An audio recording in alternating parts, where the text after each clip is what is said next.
Students, welcome back to SST with Apeksha. तो आज हम लोग स्टार्ट करने वाले हैं आपका कुछ क्वेश्चंस डिस्कस करेंगे हम लोग अपना सब्जेक्टिव क्वेश्चन ही। लेकिन आज हम लोग कुछ और ईयर्स के क्वेश्चन देखेंगे। अभी हमने 2023, 21, 22 के देखे हैं, तो आज देखते हैं कुछ क्वेश्चंस जो आपके बेसिकली मेनली टॉपिक से बनते हैं। ठीक है, चलिए फर्स्ट क्वेश्चन आज हम लोग देखेंगे। Why did Gandhi ji support the Khilafat issue? Write the main reason. ठीक है, 2022 में 2020 में इस क्वेश्चन को पूछा गया है। आपको समझाना है why did Gandhi ji support the Khilafat issue. Gandhi ji ने खिलाफत इशू क्यों सपोर्ट किया था? क्योंकि ये तो मुस्लिम्स जो थे वो ही इसको अपोज कर रहे थे। क्या रीजन था? ठीक है, जब इसके पहले वाला जो कल मैंने आपको एक वीडियो दिया था उसमें भी मैंने आपको ये डिस्कस किया था कि गांधी जी क्या चाहते थे, यूनिटी चाहते थे हिंदू मुस्लिम की। ठीक है, उसमें भी मैंने इसका आंसर आपको बता दिए थे। चलिए देख लेते हैं। Gandhi ji supported the Khilafat issue as he saw it as an opportunity to bring Muslims under the umbrella of a unified national movement. ठीक है, गांधी जी सपोर्ट करते थे खिलाफत इशू को, वो देखते थे एक अपॉर्चुनिटी। उनको खिलाफत इशू कैसा दिख रहा था? एक अपॉर्चुनिटी दिखाई दे रहा था।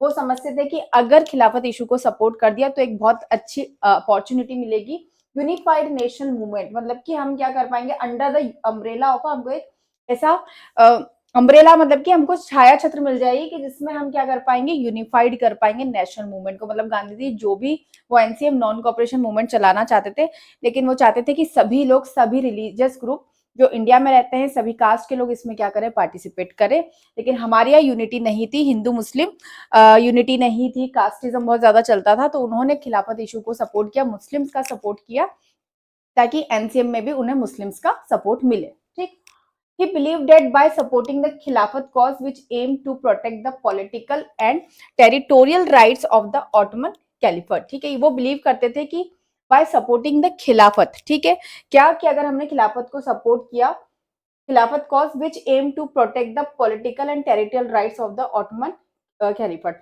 तो ये एम था उनका कि जो पॉलिटिकल और जो टेरिटोरियल, क्योंकि जो खलीफा थे, जो खलीफट थे ऑटोमन एम्पायर के, उनसे उनका पॉलिटिकल जो उनकी पोजीशन थी उसको भी छीन लिया गया था। साथ ही साथ जिस टेरिटरी में वो रहते थे, यानी कि जो प्रेजेंट टर्की, उस टाइम पे उसको ऑटोमन टर्की भी कहा जाता था या ऑटोमन एम्पायर, तो वहां पे उनको पॉलिटिकल और टेरिटोरियल दोनों ही उसमें वो सपोर्ट करना चाहते थे। अगर हम बिलीव करते थे कि सपोर्ट करेंगे तो उससे हमें फायदा मिलेगा। He could build a strong alliance between Hindu and Muslim and strengthen the एक minute strength in the fight for India's independence. ठीक है, तो वो क्या करते, he could build a strong alliance between Hindu and Muslim. वो हिंदू और मुस्लिम के बीच में एक बड़ी अलायंस को क्या करना चाहते थे, बिल्ड करना चाहते थे Muslim, and strengthen the fight for Indian independence, और इससे उनको स्ट्रेंथ मिलती इंडिया की इंडिपेंडेंस में फाइट करने में। मतलब सीधे सिंपल शब्द में अगर हम इसे समझें कि वो चाहते थे कि हिंदू मुस्लिम क्या हो जाए, एक हो जाए। अगर वो एक हो जाएंगे तो ब्रिटिशर्स को इंडिया से भगाना, आजादी पाना क्या हो जाएगा, बहुत ही आसान हो जाएगा। तो मेन उनका यही था कि वो हिंदू मुस्लिम यूनिटी चाहते थे। वो अपने नॉन कॉपरेशन या आगे जो मूवमेंट चलाना चाहते थे उसमें स्ट्रेंथ चाहते थे। इस वजह से उन्होंने क्या किया, खिलाफत इशू को सपोर्ट किया, मुस्लिम्स का साथ दिया। ठीक है, चलो इंपॉर्टेंट है ये वाला क्वेश्चन, 2020 में पूछा गया है। चलिए next question. Why did Mahatma Gandhi organise satyagraha in the Kheda district of Gujarat in 1970? Give the main reason. आपको बताना है why did Mahatma Gandhi organise satyagraha in the Kheda district of Gujarat. Kheda जो था गुजरात में हुआ था। ठीक है, अब देखो यहाँ पे खेड़ा की डेट दी गई है 1917। बहुत ज्यादा क्या होता है इसमें, बच्चों को कंफ्यूजन होता है कि 1917 है या 1918 है। एनसीईआरटी जो प्रेजेंट है आपकी 2024-25 की, उसमें 1918 दिया है, लेकिन प्रीवियस एनसीईआरटी में 1917 भी दिया है। तो अभी जो भी आपकी एनसीईआरटी फॉलो होती है, क्योंकि ये 2020 का क्वेश्चन है, सीबीएसई में आया, उस टाइम पे ये 1917 बताया गया है। ठीक है, तो एक बार आप इसको चेक कर लेंगे कि एनसीईआरटी आप कौन सी, जो आपकी प्रेजेंट एनसीईआरटी उसमें 1918 दिया गया है। Peasants affected from crop failure and plague epidemic wanted relaxation in the revenue collection. Mahatma Gandhi organized a satyagraha with these peasants against revenue collector for the same in 1970. Gandhi ji सबसे पहले 19 में आपको थोड़ी सी story बताती हूँ कि 1915 में इंडिया आए थे, कहाँ से, साउथ अफ्रीका। 1 डेढ़ साल घूमने के बाद उन्होंने यही देखा था कि सब अपनी अपनी प्रॉब्लम से जूझ रहे हैं। पीजेंट्स है, जो लैंडलॉर्ड्स हैं, सभी बहुत ज्यादा परेशान है ब्रिटिशर से, ठीक है। और यूनिटी भी नहीं है, तो उन्होंने यही समझा था कि जब तक यूनाइटेड नहीं हो पाएंगे, इंडिया के सभी लोग एक साथ नहीं रह पाएंगे, तब तक हम लोग क्या नहीं कर पाएंगे, तब तक इंडिया को आजादी नहीं मिलेगी। तो खेड़ा सत्याग्रह उन्होंने पीजेंट को सब, क्योंकि क्रॉप फेलियर हो गई थी वहां पे। क्रॉप्स जो क्या थी, जैसे कभी फसल अच्छी होती है, कभी खराब हो जाती है, तो क्रॉप उस टाइम पे खराब हो गई थी। और साथ ही साथ प्लेग एपिडेमिक आ गया था, ठीक है। जैसे आपका कोरोना एपिडेमिक आया था, इसी टाइप से क्या आया था, आपका प्लेग एपिडेमिक आया था। Wanted to relaxation in revenue collection. तो देखो, जैसे आप कोविड की जो सिचुएशन थी उससे रिलेट कर सकते हैं। जब एपिडेमिक आया तो सभी लोग फाइनेंशियली बहुत ज्यादा क्या हो गए, परेशान हो गए। वैसे ही जब प्लेग एपिडेमिक आया, ठीक है, तो उस टाइम पे क्या हुआ, बहुत सारे लोगों डेथ हो रही थी और क्रॉप भी फेलियर हो गया, तो इस वजह से फाइनेंशियल क्राइसिस बहुत ज्यादा हो गए इंडिया में। Gandhi ji organise satyagraha with these peasant against revenue collector for the same in 1970। तो जो रेवेन्यू कलेक्टर थे, जो इन पीजेंट से रेवेन्यू लेते थे कि आपने इतनी खेती करी है, इतनी क्रॉप करी है, तो भी एक 30%, मान लीजिए कि सपोज 100% है, तो उसमें से 30% की शेयरिंग देनी पड़ती थी। तो गांधी जी ने इस पे क्या करा, उनका साथ दिया, ठीक है। इसको रेवेन्यू को कम करवाया। क्यों? क्योंकि क्रॉप्स जब उगी नहीं पाई थी अच्छे से, तो वो कहाँ से रेवेन्यू शेयर कर पाते। लेकिन जो आपके ये थे रेवेन्यू कलेक्टर थे, ये बहुत ज्यादा परेशान करते थे पीजेंट्स को। तो इस वजह से यहाँ पे पहला सत्याग्रह चलाया गया। पहला आपका चंपारण चला था बिहार में, जिसको हम आगे पढ़ेंगे। तो ये सेकंड सत्याग्रह आपका चलाया गया था, खेड़ा सत्याग्रह। और खेड़ा कहाँ पे, ये एक डिस्ट्रिक्ट था, कहाँ का, गुजरात का, ठीक। और खेड़ा सत्याग्रह तो आपको पढ़ना ही है, मैंने आपको प्रीवियस वीडियो में भी बोला है कि ये तीनों सत्याग्रह बहुत इंपॉर्टेंट है। तो खेड़ा आपको याद हो जाएगा, तो आप लिख सकते हो कि क्या है। आपको ये तो बताना है कि खेड़ा सत्याग्रह में क्या क्या था, क्या मेन रीजन था गांधी जी ने उनको सपोर्ट किया था, ठीक। Next question, why was the inland immigration act of 1859 troublesome for plantation workers 2020, ठीक। आप देखेंगे कि जो इनलैंड इमिग्रेशन एक्ट था, ये वाला क्वेश्चन आपका पूछा जाता है एमसीक्यू में, ठीक, कि कब आया था। तो 1859 में आया था। अभी था क्या, ये क्वेश्चन भी 2020 में पूछा गया। मैंने 20 के भी इसलिए इंक्लूड करे, 2000 मतलब इसके कोविड के पहले सिलेबस आपका बहुत ज्यादा था, तो मैंने वो क्वेश्चंस इसमें नहीं ऐड करे हैं। लेकिन 20 से मैंने 21, 22, 23 के क्वेश्चन सारे ऐड करें, क्योंकि सिलेबस उसके बाद आपका रिड्यूस भी हुआ था। तो उसी के अकॉर्डिंग ये वाले इंपॉर्टेंट क्वेश्चन मैंने इसमें ऐड करे। अब देखेंगे आप, the inland immigration act of 1859। पहले तो हमको ये ध्यान रखना है, इनलैंड इमिग्रेशन एक्ट 1859 में आया था, called a significant issue for plantation workers due to its strict limitation on the freedom of movement. अब सबसे पहले ये समझो कि प्लांटेशन क्या होता है और प्लांटेशन वर्कर क्या होते हैं। क्रॉप, आपने क्रॉप सुना है, फार्मिंग सुनी है, एग्रीकल्चर सुना है, कल्टीवेशन सुना है। तो प्लांटेशन क्या होता है? प्लांटेशन का मतलब होता है कि क्रॉप्स को ग्रो करना, लेकिन एक ही सिंगल टाइप की क्रॉप को आप कमर्शियल लेवल पे, बड़े लेवल पे आप क्या करते हो, उसको ग्रो करते हो, ठीक है। तो उसको हम क्या बोलते हैं? प्लांटेशन। जैसे टी प्लांटेशन, असम में आप देखोगे टी कॉफी प्लांटेशन, की टी और कॉफी सेल करने के लिए, मतलब कमर्शियल बिजनेस पर्पज से उगाई जाती है बहुत बड़े लेवल पे। बनाना प्लांटेशन होता है आपका, और आपका रबर प्लांटेशन होता है केरला में, बनाना प्लांटेशन भी केरला में होता है आपका, ठीक है। तो कोकोनट प्लांटेशन भी आपका होता है। तो ये एक ही टाइप की क्रॉप्स को जब बड़े लेवल पे उगाया जाता है, तो उसको हम क्या कहते हैं? प्लांटेशन कहते हैं। और क्रॉप्स या फार्मिंग में हम वेराइटी वेराइटी की हम लोग क्रॉप्स उगाते हैं, ठीक। तो ये प्लांटेशन होता है। तो प्लांटेशन वर्कर के लिए एक्ट लेके आई थी the inland immigration act, British government 1859 में। इस एक्ट के तहत क्या था कि strict limitation on their freedom of movement. देखो यहाँ पे समझो, due to its strict limitation on their freedom of movement, यानी कि इन पे रिस्ट्रिक्शन इस एक्ट के थ्रू, जो 1859 इमिग्रेशन एक्ट था, इसमें कहा गया कि ये फ्रीली क्या नहीं कर सकते हैं? मूव नहीं कर सकते, due to its strict limitation. क्या होता था कि प्लांटेशन वर्कर जाते थे, जैसे बिहार यूपी से ये लोग असम वगैरह जाते थे काम करने के लिए, ठीक, टी और कॉफी प्लांटेशन में। तो ये जा तो अपनी मर्जी से सकते थे, लेकिन अगर इनको वो काम नहीं करना है या इनको अब अपने घर वापस लौटना है, तो ये लोग, इतनी आजादी नहीं थी कि जो इंडियंस लोग हैं जो अपनी मर्जी से काम करने, प्लांटेशन वर्कर जो है, वो वर्कर वापस अपने घर जा सके, ठीक है। या फ्रीली इनको नहीं जाने दिया जाता था। इस एक्ट की तरह और इस पर रिस्ट्रिक्शन लगा दिया गया कि आप फ्रीली नहीं मूव कर सकते, ठीक। Workers needed a pass from their employer to leave the tea garden, they are restrict made too hard for them to visit their family. अब अगर उनको छुट्टी भी लेनी पड़ती थी तो उनको जो ब्रिटिशर्स होते थे या जो एम्प्लॉयज होते थे टी गार्डन के, इनको पास लेना पड़ता था, मतलब कि लीव के लिए इनको परमिशन लेनी पड़ती थी ब्रिटिश गवर्नमेंट से, ठीक है। Their restriction made hard from to them to visit their family, बहुत ही मुश्किल होती थी इनको अपने ही घर अपनी ही फैमिली से मिलने के लिए, जब जाना होता था तो छुट्टी लेनी होती थी तो बहुत दिक्कत आती थी, ठीक। It also prevent it also prevented them from seeking other job opportunity. As a result, many workers felt trapped in exploitive condition, ठीक। तो बहुत सारे लोग अब दूसरी अपॉर्चुनिटी भी देखते थे जॉब की, काम छोड़ना चाहते थे कि टी प्लांटेशन में हमें काम नहीं करना है, तो इन्हें नहीं जाने दिया जाता था। और अगर कुछ भाग भी जाते थे और अगर बीच में पकड़ा जाते थे मान लीजिए कि वर्कर्स, तो इनको बहुत मारा पीटा जाता था और वापस इनको काम पे लगा दिया जाता था। इनको ऐसी आजादी नहीं थी कि अपने घर लौट सके या अपने परिवार से मिलने जा सके, छुट्टी भी इनको नहीं दी जाती थी। तो ऐसी ही एक्सप्लॉइटिव कंडीशन में वर्कर से टी वर्कर से क्या किया जाता था, टी प्लांटेशन में काम करवाया जाता था। तो ये प्लांटेशन इमिग्रेशन एक्ट था आपका। ये क्वेश्चन अभी तो 2000 मैंने 23-24 में तो नहीं देखा, लेकिन हाँ 20 में पूछा गया था, तो एक बार हमें इसे पढ़ लेना चाहिए। तो the inland immigration act of 1859, क्योंकि आपके नेशनलिज्म इन इंडिया से ज्यादा टॉपिक्स आपके ओमिट नहीं है, ठीक। चलिए ये 3 क्वेश्चन हो गए हमारे। फोर्थ क्वेश्चन देखेंगे, who had organized the Dalit into the depressed class association in 1930, describes his achievement 2019, और इसको 2022 में भी इसको पूछा गया है, इसलिए ये क्वेश्चन यहाँ पे ऐड करा है। क्या है question, who had organise the Dalit into the depressed class association, किसने दलित के लिए डिप्रेस्ड क्लास एसोसिएशन ऑर्गेनाइज किया था।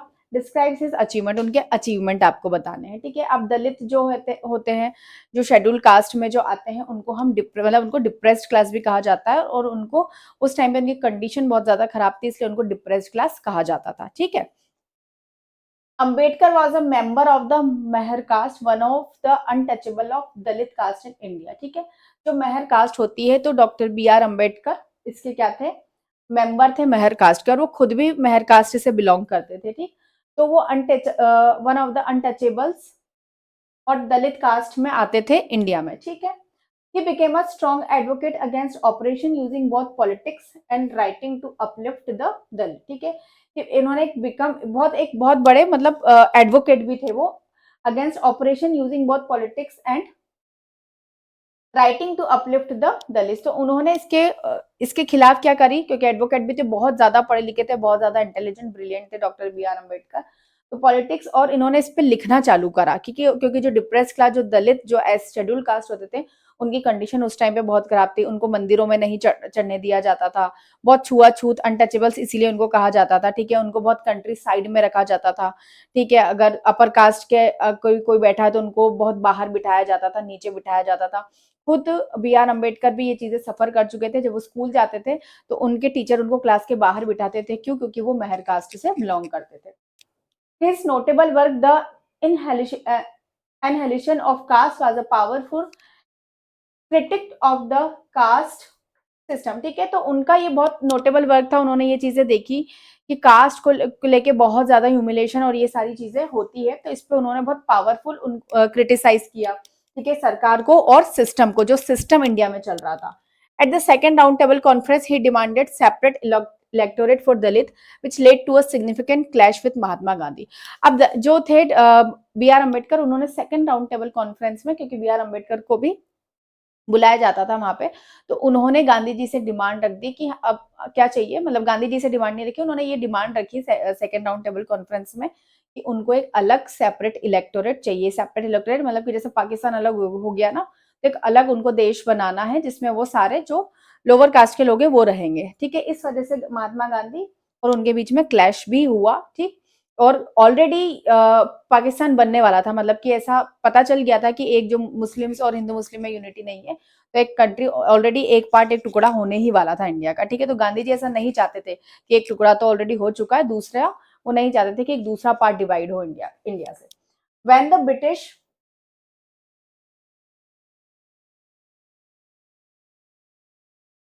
When the British government agreed to his demand, Gandhi began a fast believing that separate electorates would hinder Dalit integrated into society. British government agreed हो गई उनकी demand के लिए, ठीक है, मतलब बीआर, क्योंकि ब्रिटिशर्स तो चाहते ही थे, तो उनको कुछ नहीं हो रहा था, मतलब उनका कुछ नहीं जा रहा था कि कितने भी टुकड़े हो इंडिया के, तो वो तो रेडी होगा, लेकिन गांधी जी ये नहीं चाहते थे कि एक और टुकड़ा हो इंडिया का, इसलिए वो फास्ट पे बैठ गए, believing the separate electorate would hinder Dalit integration into society. उन्होंने मना कर दिया और उन्होंने अनशन पे बैठ गए, ठीक है, उन्होंने बोला कि अगर एक और टुकड़ा हुआ तो मैं अनशन मतलब अन्न पानी त्याग के अपनी क्या कर दूंगा, जान दे दूंगा। Ultimately Ambedkar accepted Gandhi position resulting to the Poona pact of September 1932। फिर गांधी जी ने उनको कहा भी कि भाई आप सेपरेट इलेक्टोरेट मत करो, हम दलित लोगों का इंटीग्रेशन करेंगे, मतलब कि इनको सोसाइटी से जोड़ेंगे, ठीक है, इंटीग्रेशन करना यानी कि सोसाइटी से जोड़ना और इनको अच्छी पोजीशन पे लेके आएंगे। अल्टीमेटली अंबेडकर जी भी गांधी जी की बहुत वो करते थे, इज्जत करते थे, तो उन्होंने इस चीज को एक्सेप्ट कर लिया। उन दोनों के बीच में एक पूना पैक्ट, ठीक है, पूछा जाता है कि गांधी जी और अंबेडकर जी के बीच में कौन सा पैक्ट साइन हुआ था, तो पूना पैक्ट साइन हुआ था सितंबर 1932 में, ठीक है। This pact provided reserve seats for the depressed class later known as the scheduled caste, ठीक है। तब इसमें क्या किया गया कि रिजर्वेशन, जो रिजर्वेशन अभी दिया जाता है ना शेड्यूल कास्ट और शेड्यूल ट्राइब्स को, तो उसी टाइम से पहली बार रिजर्वेशन दिया गया, तब इनको डिप्रेस क्लास कहा जाता था, बाद में इनको शेड्यूल्ड कास्ट कहा गया, मतलब अभी हम लोग शेड्यूल्ड कास्ट कहते हैं ना। In legislative council although they were to be voted in a general in by the general electorate, तो उनको जो आपके इलेक्शन होते हैं उसमें भी रिजर्वेशन दिया गया। उसके बाद से हर चीज में आपका जैसे स्कूल कॉलेजेस की जो सीट्स होती है उसमें भी रिजर्वेशन दिया जाता है, और साथ ही जो इलेक्शन होते हैं उसमें भी इनकी जो शेड्यूल कास्ट जो होती है इनकी रिजर्वेशन अलग से होती है। जब से ही इनको रिजर्वेशन दिया जाने लगा आगे लाने के लिए, ठीक है। तो ये सारी ये अचीवमेंट है, मतलब किसने डिप्रेस क्लास ऑर्गेनाइज करा दलित के लिए, तो बी आर अम्बेडकर थे। और उनके अचीवमेंट, तो उन्होंने मतलब कि देखो आज उन्हीं की वजह से जो है शेड्यूल कास्ट जो है वो आगे आ पाई है और उनको रिजर्वेशन सारी चीजें प्रोवाइड हुई और उनकी हालत में भी सुधार हुआ। ये तो पहले बहुत डिस्क्रिमिनेशन हुआ करता था और बहुत ज्यादा उनको ह्यूमिलेट किया जाता था, ठीक है। चलिए नेक्स्ट क्वेश्चन, थोड़ा सा ऊपर कट गया, मैं इसको पढ़ के बता देती हूँ। Plantation worker had their own understanding of Mahatma Gandhi ideas and the notion of Swaraj. Plantation worker ने अपना ओन अंडरस्टैंडिंग कर ली महात्मा गांधी के आइडियाज को and the notion of Swaraj. Notion मतलब होता है आइडिया ऑफ जो स्वराज है। याद है जब एनसीएम मैंने आपको बताया था कि नॉन कॉपरेशन में गांधी जी कहते थे कि आपको कॉपरेट नहीं करना है ब्रिटिशर्स के साथ, उन्होंने क्या कहा था, ब्रिटिशर्स के साथ कॉपरेट नहीं करना है। उन ब्रिटिशर्स से लड़ाई थी, लेकिन लोगों ने अपनी ही प्रॉब्लम्स को क्या मानने लगे कि उनकी जिनसे लड़ाई थी वो उसी को स्वराज या उसी को नॉन कॉपरेशन समझने लगे। इंटरप्रेट बहुत ज्यादा हो गया था एनसीएम, इसी वजह से गांधी जी को कॉल ऑफ करना पड़ा था। अब 2019 में पूछा गया क्वेश्चन, 17 में पूछा गया है, 16 में 3 बार पूछा गया है, तो चांसेस बन सकते हैं कि क्वेश्चन आ जाए, इसलिए इसको ऐड किया गया है।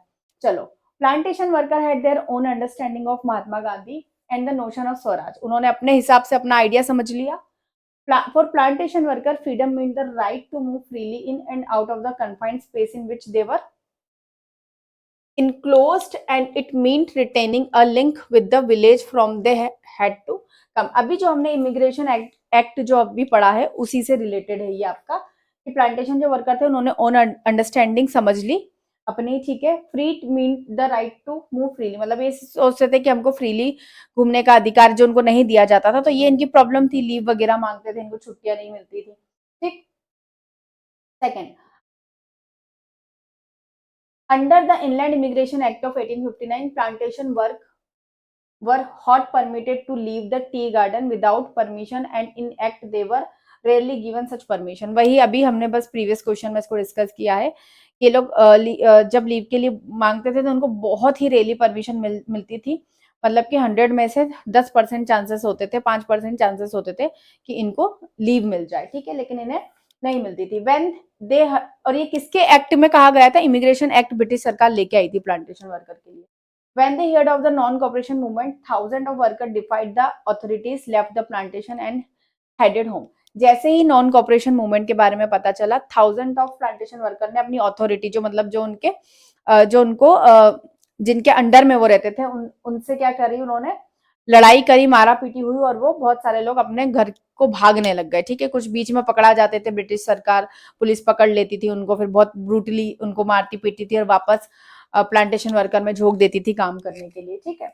They believe that Gandhi Raj was coming and everyone would be given land in their own village. ठीक है, वो बिलीव करते थे कि गांधी राज आएगा, आने वाला है, and everyone would be given land in their own village, और सबको अपने विलेज में क्या मिलेगी, लैंड मिलेगी। ठीक है, तो अब देखो एनसीएम में मैंने आपको बताया था कि सभी लोगों ने अपने अकॉर्डिंग इंटरप्रेट कर लिया था आइडिया, तो वैसे ही प्लांटेशन वर्कर ने भी इंटरप्रेट कर लिया था। इमिग्रेशन एक्ट के थ्रू उनको बहुत ज्यादा एक्सप्लॉइट किया जाता था, ह्यूमिलेट किया जाता था। ठीक है, तो उन्होंने जब एनसीएम लॉन्च हुआ तो उन्होंने क्या करा, उन्होंने इसका अपोज करा और भागने लग गए वो लोग वहां से। ठीक है, तो ये 5 क्वेश्चन आपको पढ़ने हैं। ठीक, अभी आप जलियांवाला बाग और ये सारी चीजें आप अच्छे से पढ़ लीजिए, क्योंकि इसी में से सारे क्वेश्चन बन रहे हैं।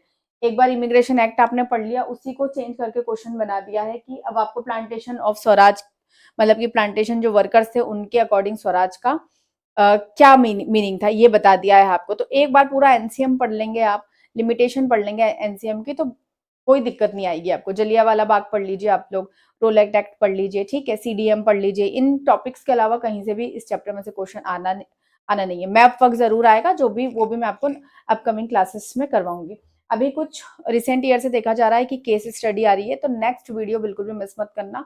नेक्स्ट वीडियो में हम लोग केस स्टडी पढ़ने वाले हैं। ये पूरी पीडीएफ अगर आप चाहते हैं तो एसएसटी विद अपेक्षा की एप्लीकेशन है, उसमें ये नोट्स अवेलेबल है, वहां से जाके आप बिल्कुल फ्री ऑफ कॉस्ट डाउनलोड कर सकते हैं। ये पीपीटी बनी हुई है और आप अपने ओन वर्ड्स में भी इन आंसर्स को लिख सकते हैं। ठीक है, तो अगर आपको नोट्स चाहिए तो आप एसएसटी विद अपेक्षा की ऐप डाउनलोड कर लीजिए, वहां पे आपको अवेलेबल हो जाएंगे प्रीवियस जो वीडियोस के जो लेक्चर्स हैं वो भी आपको वहाँ पे, ये 5 जो इंपॉर्टेंट क्वेश्चंस मैं आपको बता रही हूँ जो सीरीज है, सारे इंपॉर्टेंट क्वेश्चन आपको वहाँ पर पीडीएफ या पीपीटी फॉर्मेट में मिल जाएंगे। अगर आप शॉर्ट्स बहुत आसान वर्ड्स में समझना चाहते हैं, ठीक है, तो एसएसटी विद अपेक्षा के शॉर्ट्स में आप जाके देखिए, वहाँ पे आपको ये सारे बहुत शॉर्ट और एंड स्वीट तरीके से वहाँ पे समझाए गए हैं, जिससे आपको रिविजन करते टाइम पे वो शॉर्ट्स आपके लिए बहुत हेल्पफुल रहेंगे।